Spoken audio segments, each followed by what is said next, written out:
आता मी ओळखू यायला काय झालं. त्याला म्हणते भरपूर खोल गेली की अहो.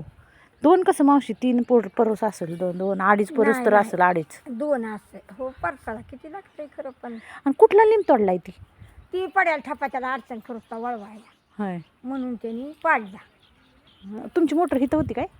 नाही हे काय ते तिथं होती, त्या तिथं होती. ती घरी नेली आता. म्हणजे नेली रातची कोणी उचलून म्हणजे कुठं बसायचं हे करत म्हणे घरी नेली. असं येतंय चांगलं. त्यांनी म्हणते किती खोल गेले. आता आपल्याला हे उजेडानं दिसत नाही, पण पुन्हा दिसत होय की. ही झाडं ही सगळी काढायला लावायला पाहिजे होती त्याला. नाही की माती डासळण म्हणून ते आता तोडावं लागते. आपणच तोडायची. एवढी खोल गेली की. पाणी किती आहे आता ह्यात? आता नसेल पाणी. ते काय तरी दिसतंय? कमरा एवढं होय असेल की कमरा एवढं. अजून खोलायला पाहिजे होते बघा इकडं चांगले. ही इकडे बरं का तेव्हा